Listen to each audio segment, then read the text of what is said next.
Hello friends, it is Jessica from Three Rivers Homestead, and I have another video for you this week where we're just going to kind of go over some of the fun projects that are happening around our homestead and share some recipes and things with you.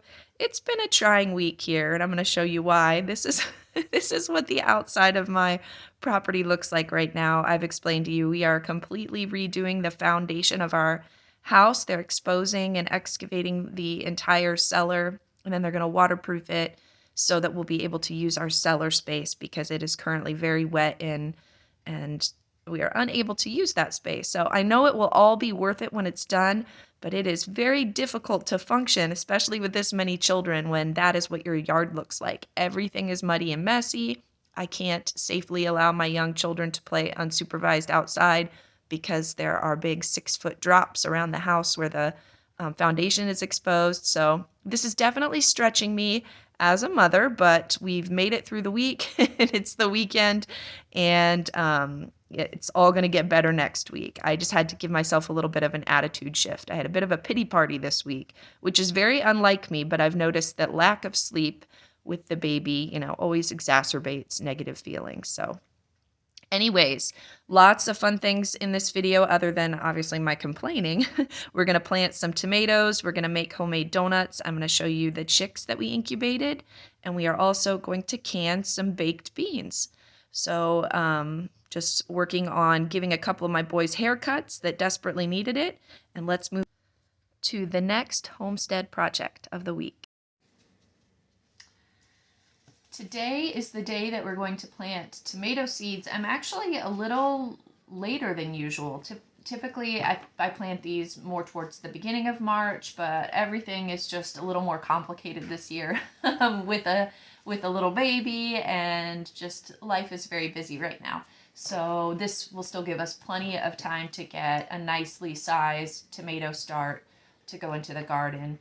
There are some years where I've started them too early, and then I've actually had to repot the plants multiple times because they're outgrowing their little containers, and that's super annoying, and it's just a lot of extra work. So ideally, I will only have to pot these one time, but I just thought I'd show you the varieties that I'm growing this year. It's very similar to last year, so this could be redundant if you've recently watched a video from last year's tomato planting, but we're going to do Dr. Wychee yellow tomatoes. Adam really prefers a less acidic, kind of yellow, orangish tomato, and so I grow these primarily for him. Amish paste, just my trusty canning tomato. These make the best sauce. They have much more meat in them and less juice, so they're great for making sauce and paste and things like that. So I always grow those. These next three I mostly grow for looks. I have a thing for stripy tomatoes. Pink Jazz is my ultimate favorite tomato. I just think they're gorgeous. I love the shape of them. They're extremely prolific. I've had great results growing these. Will probably be my 4th or 5th year growing these. And then because I loved the Pink Jazz so much, last year I grew these Berkeley tie-dyes, and they did pretty well. I didn't get huge sized tomatoes, but they were really pretty, and I got a decent amount of them per plant. And then I did the solar flares last year, and only one of these plants actually made it into the garden. I had some problems with some of my starts, so I'm excited to try these again. They're all stripy tomatoes, but they're slightly different in color. These ones are kind of a yellow and pink. These ones are green and red, and these ones are more of an orange and red. So very excited to grow those. Like I said, those are mostly just because they're pretty, but they also do really well in my garden. So these, I've done Paul Robeson probably the last 4 or 5 years. Also, they do decently well. Last year was the first year I did the black from Tula, and they did okay. With most things, I try to give them 2 years. If they only do okay the first year, I'll try them one more time, and if I'm not satisfied with them, then I'll be done. So this is getting a second chance, and we'll see how it goes. But Paul Robeson have always done pretty well for me. One of my favorite slicer tomatoes, these are a little larger, like for sandwiches and things, is the Black Krim. Extremely prolific. These grow great where I'm at, and so I always do a lot of these. And then these others, these are all also slicer tomatoes. So we have Brandywine, Mortgage Lifters, and then the German Pink. And they're all, you know, going to give you a really decent sized tomato that you can use for sandwiches. And then finally, I've got my cherry tomatoes. This is what did really well in my garden last year. They were so beautiful. I like them because they kind of, you know, create that ombre effect. They just look really pretty on the vine. They're Peace Vine cherry tomatoes. Got these from Azure Standard Seeds, and they did really well. So I'll be planting those again. This is another one I'm giving a second chance. These are black strawberry tomatoes, and they did okay last year, but I'm not sure if I will plant them again if, you know, I get the same results again this year. So that is what I'm going to be planting today. All right, I'm going to grab Levi. He had said he wanted to help me, and we are going to get busy. I have done a video before on how I determine how much I plant of items, and it's based on my canning needs, and I will link that video in the description, and that will be helpful for you, hopefully, in determining how much you should plant. But honestly, when you reach the point that you're a family of 10, you really can't plant too much. If I plant it and harvest it and preserve it, we will eat it. So really, it's just I plant as much as we can fit in our garden space. And so when I'm planting seeds, just like I did with the peppers, I put 2 seeds per hole, and that's just in case we have poor germination. And then eventually when we up pot these and put them into their larger solo cups to grow out, I'll separate the 2 seedlings that might be per little area of the starting tray, and then we'll have double the amount of plants. So with what I planted on this day, we're looking at potentially between 100 to, I don't know, maybe 120 tomato plants, and that will be more than enough for us for all of our needs. There are our little pepper seedlings. They were very late to germinate because our house is so cool, but we finally have them growing, and then the tomatoes are next to them now, and it brings me joy to have little bits of green, little signs of life inside the house. And it's helping to distract me from the muddy mess that is right behind the grow light situation outside the window. Other than planting tomato seedlings, the children have been hard at work with their schoolwork and doing all of their fun little crafting projects and hobbies. We also this week had to work on preserving the 300 pounds of wheat berries that I showed you in my Azure haul last week. I was going to freeze them to kill any potential pest eggs, but decided that we didn't have the freezer room, so we are putting them in Mylar. So these are 5-gallon Mylar bags. Gabriel is helping me pour the grain into the bags, and then we put a 2,500 cc oxygen absorber in each bag, and this works the same as freezing. This will prevent any pest growth. Any eggs that could have been laid in this grain will not thrive in an oxygen-free environment. So this is just a way to preserve this grain. Since it's quite a bit, it would be sitting in storage, and there could be a chance of pests hatching and taking over that grain. Just using a hair straightener here to seal that Mylar shut, and then because it's an oxygen-free environment, that will protect my grain. So I was very happy to get that done. Speaking of these grains, we are loving our new grain mill that I showed you a few videos ago. And right now, David's job, he's learning how to transition all of his regular baking recipes to baking with freshly ground and whole grain flours. And that's been kind of a challenge for him. It's really fun. You know, David is my baker. This is what he wants to do with his life and possibly his career. And so it's been fun for him. It's fun for me because I just get to sit with little Miss Hannah on the other side of the kitchen island and watch David work his magic and bake all of his delicious treats. It's a huge blessing for me as a mother to have a child who likes to bake. There's his wonderful flour, fresh flour that he made. He sifted out some of the bran in that flour, and so I'm showing you what we're doing with the bran for now. This is our mealworm farm, and I'm going to do a dedicated video on this in the future, but we just are raising these mealworms as supplemental chicken feed. And since we have the bran to use, it's just a great way to feed these mealworms kind of for free. And we also have to feed them carrots. That's what they get their water from.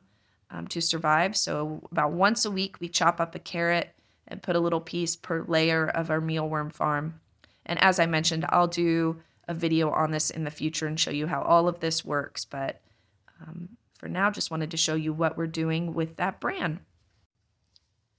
On this particular day, this is the recipe that David was working with. He's going to make some donuts for the family, and this was the first time he was using whole grain flour for his donuts. So he decided to do half and half. He was doubling this recipe, so he sifted out the bran and the germ of half of his ground flour, and then he left the bran and germ in the other half just to see how that would do with his original recipe, because you do sometimes have to tweak recipes a bit when you're baking with whole grain flours. And this ended up turning out wonderful. So it's been a huge blessing to have David handle some breakfast for me. He typically 2, maybe 3 times a week will handle breakfasts. And little Hannah has not been sleeping well. She has now hit her 3 to 4 month sleep regression. This is normal. All of my babies have gone through this phase where they're doing so much amazing developmental stuff. Their brain is just figuring all of these amazing things out, and they're in this developmental leap, but it leaves them very wakeful. They need lots of extra nutrition and feedings through the night to help with all of this growth that we're doing. And it's a wonderful milestone for them, but it is very hard on a mother. And mornings have been a little rough for me. I've been having a hard time getting up as early as I typically do. So any breakfasts that David can make for me make my morning that much easier, and I truly appreciate him and what he does for the family in doing this baking. David does a lot of baking that is allergy-free. Obviously, we have our dairy-free, peanut-free home. Sometimes he does some gluten-free baking, and now he's learning to bake with whole grain flour. So that's definitely a niche one day that he could fill in his career. There's a demand out there for healthier baked goods and treats, and David is working to accomplish that in expanding his baking skills. So these donuts turned out amazing. He made enough that the kids ate off them for 2 breakfasts this week. All we had to do was make some scrambled eggs, and they turned out wonderfully. He fries his donuts in a regular olive oil, and he'll save and use the same batch of oil to do multiple batches of donuts, just so that doesn't completely go to waste. After his donuts were a little dried and cooled down, he gave them just a simple glaze, a vanilla glaze over the top, and everybody seemed to really enjoy these. Unfortunately, I can't eat them, but I can tell that they were delicious just based on the faces of the children. So, all right, let's move on to some exciting things that happened here this week. You guys know that we had put 22 eggs in the incubator several weeks ago, and I had candled them and shown you some of the development. Well, only 14 out of the 22 eggs were fertilized. So on day 18 of incubation, we had to lock down the incubator. That means we stop turning the eggs. We just leave them alone, and we increase the humidity to 70% in the incubator. Typically, you want the humidity, around 55 percent, but I don't know if you can see the numbers there. We upped it to 70. And as I mentioned, no more rotating eggs. We just lock the incubator down and we start waiting for them to hatch. So say goodbye to the eggs. And then on day 21, right on track, we started getting what's called pips in the egg. You can see that little crack in the egg. That's what's called a pip. The chick will create that little crack, and then they do something called zipping, where they make a cracked line across the top of the egg, and then eventually they can pop out of the shell. Unfortunately, I missed the birth of this little chick. I was in the kitchen doing some work, and all of a sudden I heard chirping coming from the incubator, and I'm like, oh my goodness, that happened so quickly. I was going to try to film it for you guys, but this was our first little guy or gal that was born. It came out of a leghorn egg, and we know that because the egg was white, and leghorns are our only chickens that lay white eggs. So the mama of this little chick was a brown leghorn, and the father is just a barnyard mix. So we're going to see what we get with these guys. So as I mentioned, they pip They're born with a little tooth on the top of their beak. It's called an egg tooth, and it's extremely sharp.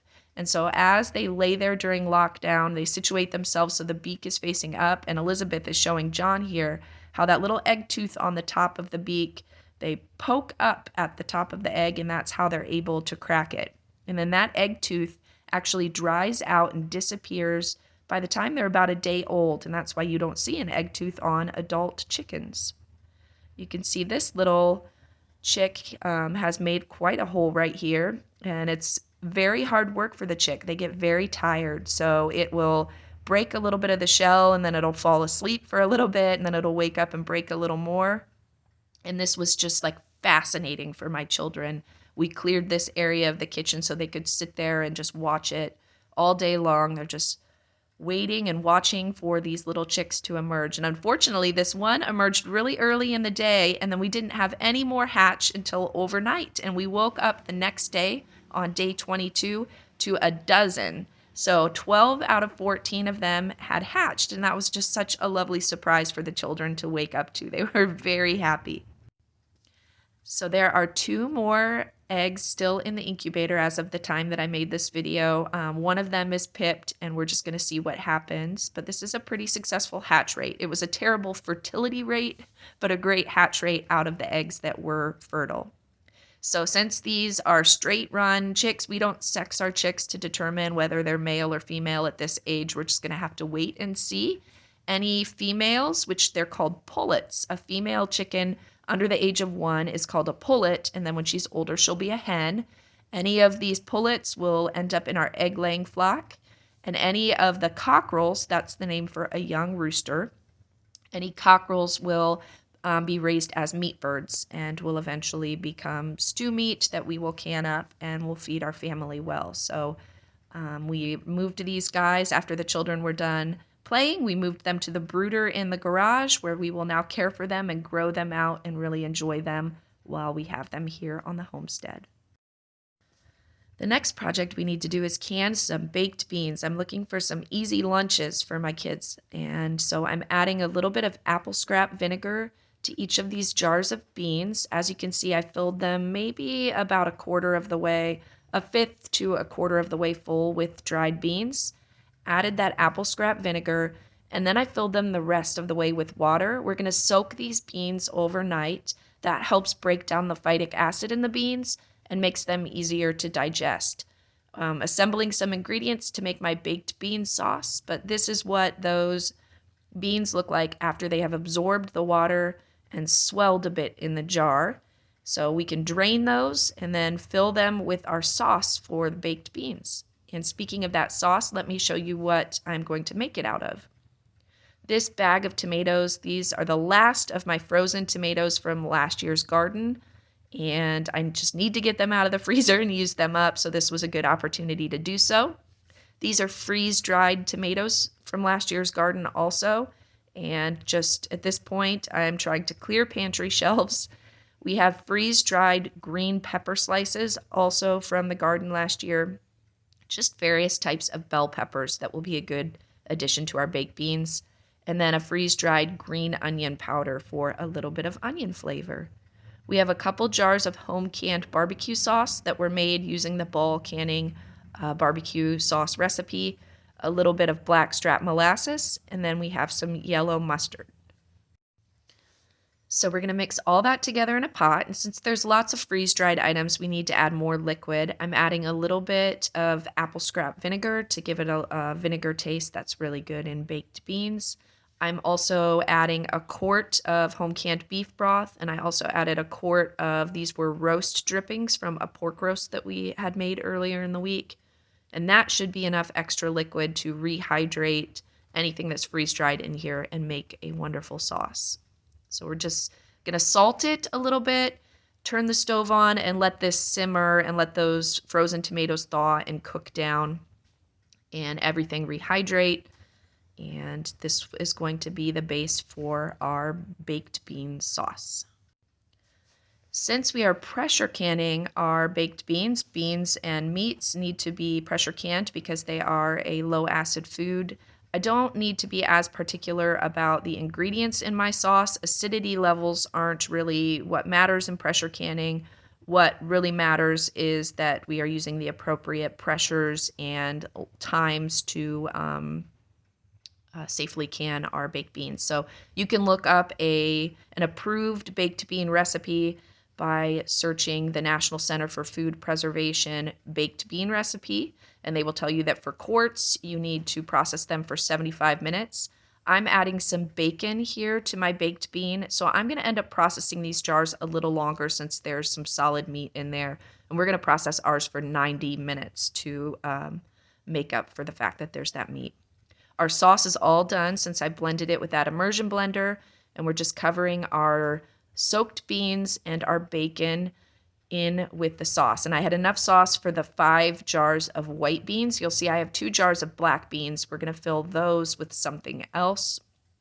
The first thing I need to do, though, is get the bubbles out of the jars. You really want to debubble your jars, especially with these beans. Little pockets of air get trapped down where the beans were kind of packed in. And then adjust your headspace with the remaining sauce just to make sure that there isn't excess air trapped in your jar. Then we're pouring some beef broth in with the black beans here, and we'll just can black beans, bacon, and beef broth, and that will be a delicious bean side dish with some rice for lunches coming up. Make sure that you wipe the rims of any jars before you can them, just so you get a good seal on your lids. And speaking of lids, I'm using my 4 jars canning lids. They have a great sale going on right now while supplies last. I know they're running out of certain lids because it's such a good sale. But you can also add my code 3rivers10 to get an additional 10% off the sale price. I highly recommend these lids. I've been using them for over a year now, and I never have seal failures. 1 lid has failed in my 14 months of canning with these lids. And you guys know I do a lot of canning. So we're going to process these beans, as I mentioned, in the pressure canner for 90 minutes. And that's at 10 PSI at my elevation here in Ohio. And when they were all done, this is what the beans looked like in the jar.